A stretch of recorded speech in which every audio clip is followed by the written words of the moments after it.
Hello everyone, this is Zoya Sajjad. I'm going to share some of my knowledge so that you can understand what infinitives and gerunds are. In this video, you're going to understand the use of gerunds and infinitives. Beginning with the example, stop buying coffee on your way to work. Stop to buy coffee on your way to work. Do these sentences have the same meaning? No, and in this lesson, I'll show you why. I'm going to tell you how verb patterns can change the meaning of sentences in English. A verb followed by a gerund can have a complete different meaning than if the same verb is followed by an infinitive verb. Let's begin with an infinitive.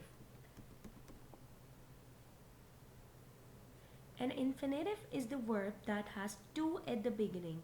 For example, to do, to sleep, to love, and to create. It is the simplest verb form that you have to modify to fit into sentences. It functions as a noun, adjective, or adverb.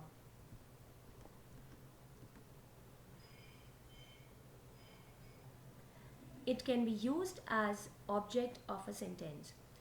Here's the first example. To dance beneath the stars with her is Jared's only goal. Let's break that down.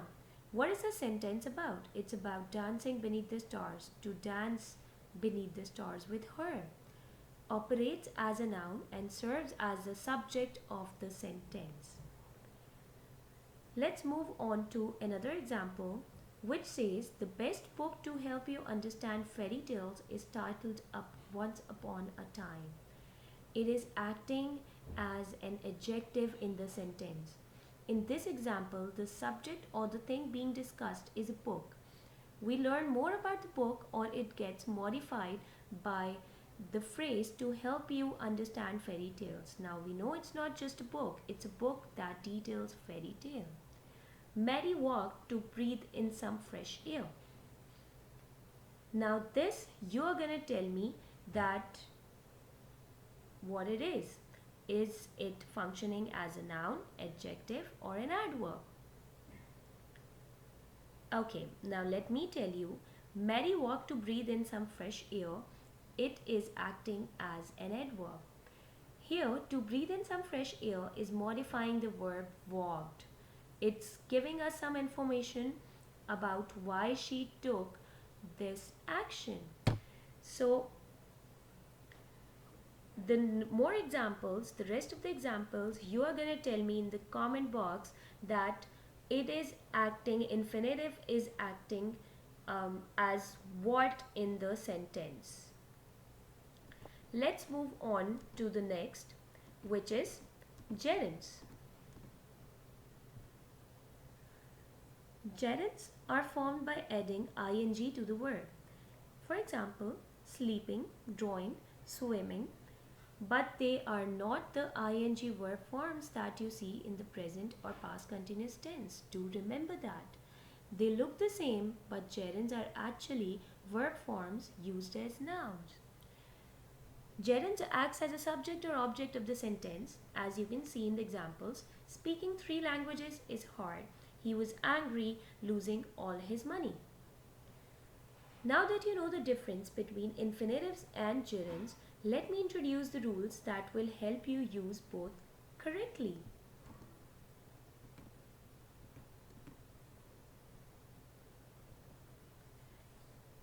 Infinitives or gerunds follow certain verbs. Consider these 2 example sentences. She wants to eat lunch with her family.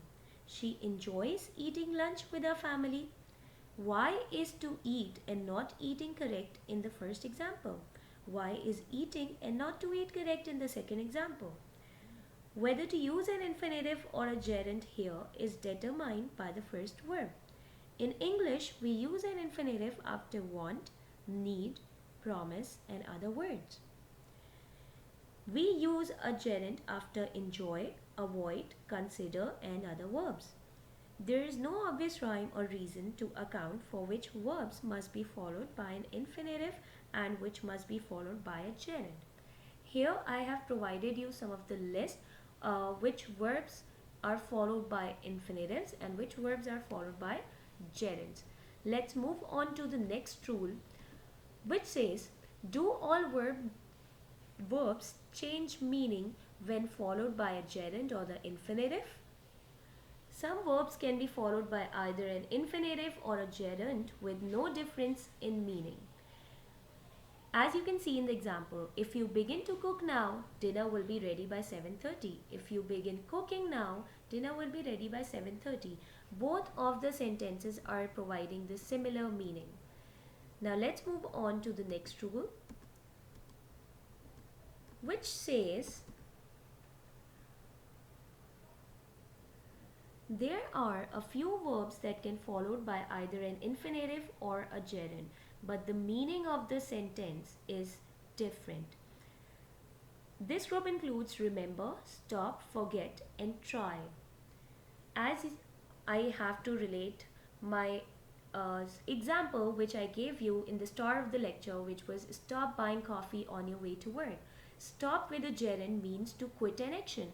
If I say this sentence to a person, it means I'm asking that person to quit that action, that you are not allowed to stop coffee or stop for a coffee on your way to work. Likewise, stop smoking cigarette, it's bad for your health. Stop plus infinitives means to pause or leave one action to do another. Stop to buy coffee on your way to work, it means a person is stopping on its way to fulfill its one action. Make sure you stop to talk to Sarah before you leave work today. She has got something important to tell you. So I hope you understand that how to use these infinitives and gerunds in a sentence with the help of the verbs. Now let's move on to the next rule, which says verbs followed by noun, pronoun, followed by infinitive. This rule is only followed by infinitives. Only infinitives are used after certain verbs followed by nouns or pronouns referring to a person. For example, we asked her not to go. I never expected him to become famous. These verbs usually require a noun or pronoun and then infinitive. Notice that many of the verbs in this group are words that mean to ask or tell someone to do something, as you can see in the examples. Now let's move on to the next rule. Now this rule is followed only by the gerunds. Prepositions are followed by noun or pronoun. If the object of a preposition is an action, verb, then you must use a gerund, which is the noun form of a verb. The use of preposition plus gerund is a very common structure in English. As you can see, thank you for doing this favor for me. For is the preposition and it is following up with the gerund doing. So I hope now you all understand all the rules. So now let's move on to practice. Proofread the following sentences and correct any errors. Now here comes the first sentence, which says write letters in English is not so difficult for me now, but I used to have a lot of problems. Now I want you to answer it in the comment box. Okay, so the answer says writing letters in English is not so difficult for me.